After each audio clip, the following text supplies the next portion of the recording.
Hai semuanya, kembali lagi bersama dengan gue Hana Oktaviani di Horas Horor Asik. Terima kasih ya buat kalian semua yang udah klik video ini. Jangan lupa di klik tombol subscribe dan juga nyalakan tombol lonceng supaya gue semakin semangat lagi untuk bikin video. Kejadian mistisnya yang gue alami tadi kan ada 3 itu ya. Yang paling mistis banget itu waktu gue turun.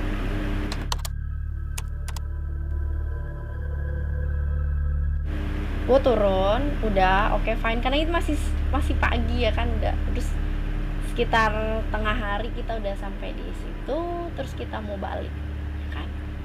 Kita balik, udah bisa nyampe di atas itu sekitar jam 12, jam 1 gitulah pokoknya, terus pulang.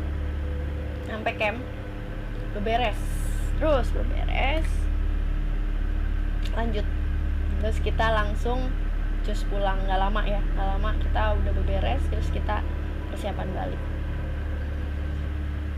Nah, waktu kejadian itu yang tadi gue ceritain ke kalian, kesalahan gue juga, sebenarnya ada satu lagi kesalahan gue nggak pamit ke orang tua gue. Jadi orang tua gue itu sama sekali nggak tahu kalau gue itu pergi naik gunung. Ya menurut gue itu hal bodoh sih buat gue, karena selama ini kalau gue pergi kemanapun gue biasain untuk pamit ke orang tua, karena ketika kita pamit ke orang tua pasti orang tua akan mendoakan kita supaya kita tetap dalam keadaan aman gitu kan. Maksudnya orang tua juga pasti ingin anak-anaknya tuh baik-baik aja, intinya kan seperti itu ya guys. Jadi pesannya ini kalian bisa dapetin, dan jangan sampai kalian ikutin hal yang gak baik yang tadi gue bilang. Terus lanjut, gue pulang. Ketika kita pulang, mulai jalan biasa. Terus ada momen pertama aman-aman aja guys, tapi tiba-tiba gue ngerasa sangat, tenaga gue habis banget nih rasanya.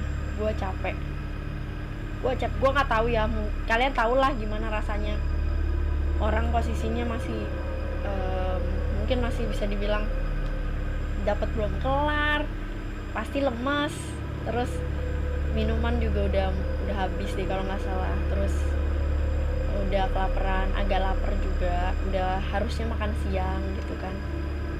Kemudian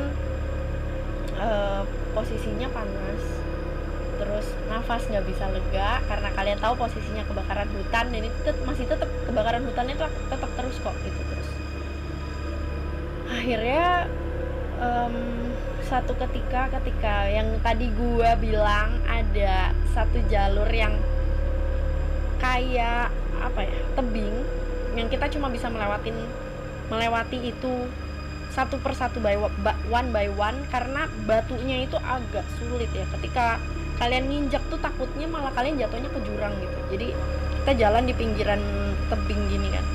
Nah, waktu gue jalan di tebing ini gue ngerasa kayak ada yang jegal kaki gue. Nggak tahu jegal, nggak tahu ditarik, pokoknya gue ngerasa gitu loh. Soalnya gue udah sangat hati-hati banget posisinya. Jadi gue nggak ngerti, terus tiba-tiba kaki gue itu jeblos ke bawah sebelah kanan. Apa begini, pokoknya kayak lo nggak salah sih gitu ya. Pokoknya intinya gue tuh udah hampir banget jatuh. Jadi dan posisinya gue udah jatuhnya itu duduk. Untungnya gue jatuh duduk, gue nggak jatuh ke bawah jurang posisinya. Dan untungnya depan gue temen gue dan belakang gue temen gue. Posisinya gue jatuh duduk. Dan untungnya gue tuh pakai tas carrier. Nah, tas carrier ini jadinya bikin gue ke belakang, dan posisi belakang tuh ada temen gue, jadi temen gue narik tas carrier gue. Terus lanjut, gue diusahain berdiri, gue nggak bisa berdiri, dan gue nggak tahu gue kenapa. Dan ya udah, gue berusaha untuk berdiri, akhirnya terus dibantu teman-teman lah. Terus gue tetap jalan lagi, gue bilang gue nggak bisa jalan, ini gimana, gue nggak bisa ngelanjutin perjalanan. Gue ngerasa itu kaki gue berat banget, kaki gue sakit banget, kaki gue kenapa, yang ada di pikiran gue gue pulang gimana, gue tinggal di sini aja. Itu yang ada di pikiran gue, karena gue ngerasa bener-bener gue nggak kuat jalan. Dan bener ternyata dalam waktu singkat gue tetap paksa jalan. Kalian tahu nggak sih, kayak kaki terkilir, nggak tahu itu bengkok, retak atau apapun, terkilir yang mengsle lah, pokoknya kalian nggak tahu gitu loh posisinya. Tapi itu posisinya, aduh gue mau ngangkat kaki juga nggak enak ya, maaf. Jadi kayak kaki gue yang ini tuh itu udah begini, udah parah banget gitu lah. Terus gue jalan tuh udah bener-bener nggak enak. Gue mau ngeliat kaki aja udah nggak enak gitu, kaki gue udah langsung biru, ungu biru gitu kan. Terus akhirnya gue tetap paksa jalan, pincang. Temen gue nggak tega karena jalannya jadinya lama. Terus ada temen gue juga ya, akhirnya pada nggak sabar untuk balik karena takut keburu maghrib gitu loh.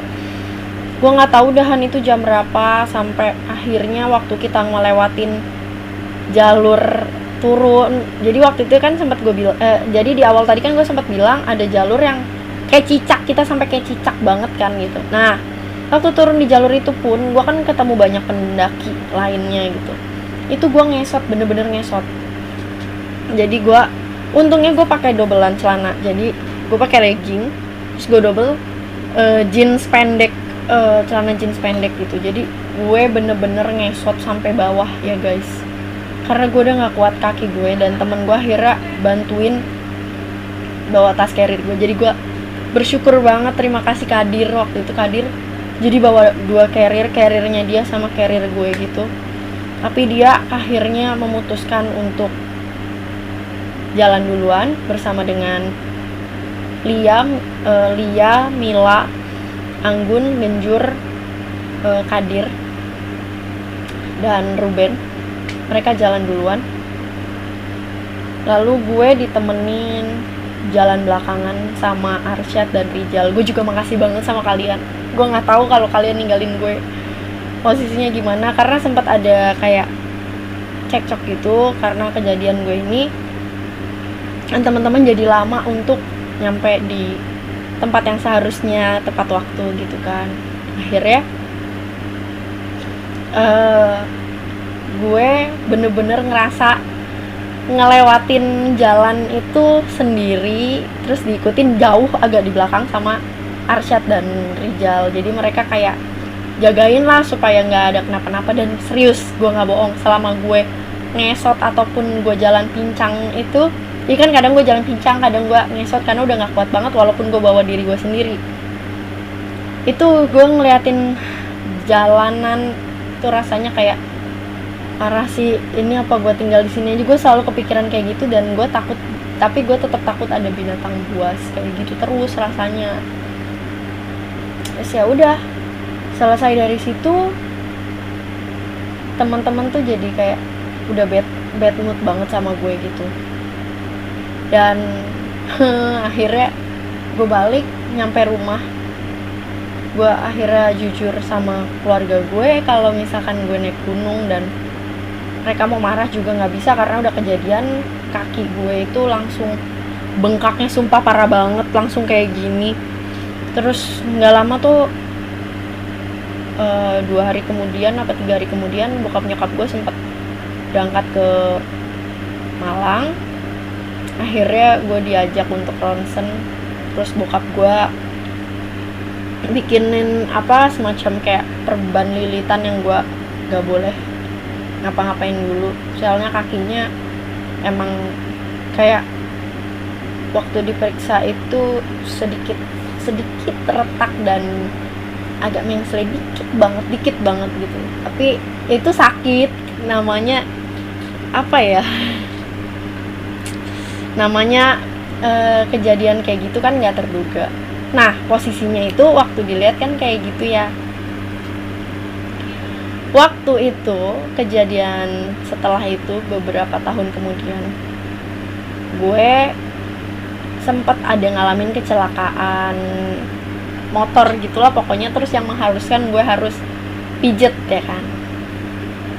Nah waktu itu gue nggak tahu kalau kaki gue akhirnya setelah naik gunung itu jadi cacat gitu, karena kan kalau berdasarkan di ronsen kayak gitu kan maksudnya nggak parah banget, tapi ya parah sih sebenarnya. agak retak itu tuh sakit banget sumpah. Terus dan tapi aman kok, karena gue masih masih bisa aktif sampai sekarang, itu berarti aman ya guys. Terus gue sedihnya itu ketika gue waktu itu kecelakaan, kemudian gue pergi ke tempat pijat, tapi dia itu tunanetra gitu, yang memang sudah punya keahlian. Nah kebetulan yang mijet gue itu dosennya tunanetra. Gue dikenalin oleh salah satu kakak rohani gue di Malang. Terus waktu gue dipijat, gue ngasih tahu dulu sebelumnya saya pernah kecelakaan di gunung, gue bilang. Nah terus dia pokoknya ya pijit badan gue yang habis kena kecelakaan motor itu kan. Terus gue cerita bagian kaki gue, karena gue bilang saya sampai saat ini, bahkan sampai sekarang ya guys, sampai sekarang, sorry, yang gue maksud itu kaki kanan ya, tadi gue belum sempat bilang kaki kanan gue. Nah kaki kanan gue itu jadi cacat, karena kan gue posisi jatuhnya itu kan gresek gini kan, itu posisi kaki kanan. Terus kenapa gue bisa bilang cacat? Oke, kelihatannya normal, gue bisa jalan normal, tapi di bagian belakangnya kaki, nanti gue tunjukin itu, kalau diputer-puter gini nih guys, puter-puter gini itu tuh bunyi. Terus gue cerita kan, terus waktu dilihat jadi ternyata ada bagian yang udah lepas, dan gue tuh nggak tahu kalau ternyata udah lepas. Kapan lepasnya juga gue bad feelingsnya sih waktu pas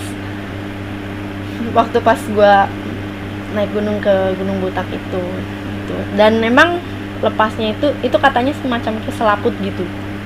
Gue nggak ngerti, yang orang yang mijet gue itu ngomong ini harusnya tuh ada selaput di antara yang bagian kaki belakang gue itu kan, tapi ini udah nggak ada. Jadi kenapa kamu kalau geser kaki gini selalu bunyi celotak sampai sekarang ya guys, sorry rambut gue, jadi sampai sekarang itu bunyi kayak gitu terus, jadi celotok.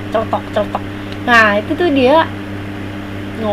beliau ngomong tuh kalau ada selaput yang menghubungkan antara kiri dan kanan itu, dan katanya hilang punya gue, beda sama yang kaki sebelahnya. Jadi yang gue maksud kaki gue di sebelah sini, dan yang lepas itu katanya yang pengait di sini dan di sini. Kalau gue jalan, dengerin deh, ini selalu bunyi tuh. Jadi gue naik turun tangga sampai sekarang tuh, denger kan? Cak celotak tuh ya, kayak begitulah intinya gue jadi cacat.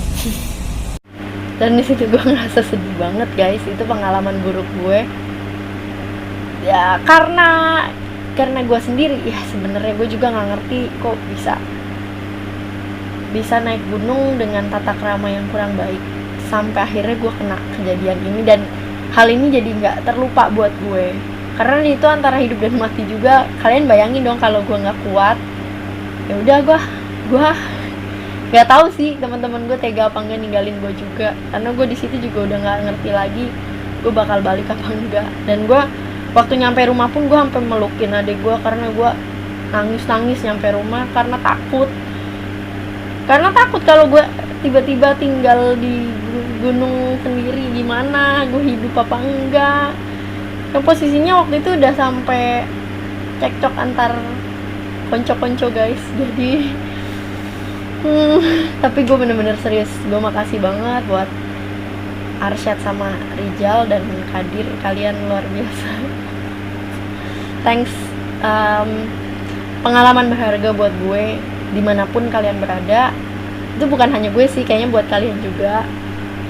Jadi ya guys, pesan dari gue, dimanapun kalian berada, please jangan sembarangan ngomong, jangan sembarangan berpikir negatif. Berarti kan gue dari awal tuh kayak pikiran gue aja udah nggak baik gitu loh. Maksudnya walaupun gue nggak punya niat jahat di gunung itu, tapi dengan tata cara pemikiran gue yang tadi gue ngomong ada sajian apa segala macem, pikiran gue nggak mikirin fokus, jadinya gue sempat ngerasa kayak kita kesasar loh, kita ini loh, itu nggak baik, serius guys, karena pada akhirnya mencelakakan diri kita sendiri, apapun itu bentuk kecelakaannya. Tapi serius, jangan lupa berdoa terus ya guys, dan mengandalkan Tuhan. Apapun yang terjadi tetap bersyukur, dan jangan lupa pada pesan-pesan orang tua ya guys. Oke, sampai di sini dulu Horas episode dari pengalaman horor yang tidak akan terlupa untuk gue.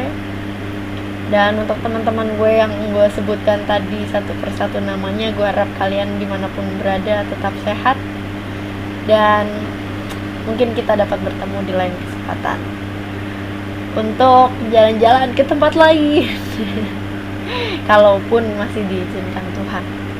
Terima kasih buat kalian semua yang udah nonton episode Horas. Dan mungkin kalau kalian yang udah pernah naik Gunung Butak bisa juga komen dan cerita pengalaman horornya. Atau buat kalian juga yang punya cerita horor, bisa juga kirim ke email horor asik yang ada di description box. Terima kasih ya teman-teman semua. Jangan lupa di subscribe, like, dan komen maupun share buat ke teman-teman semuanya untuk jadi pelajaran. Dah, sampai jumpa. Selamat malam, selamat tidur, dan jangan lupa berdoa. Goodbye.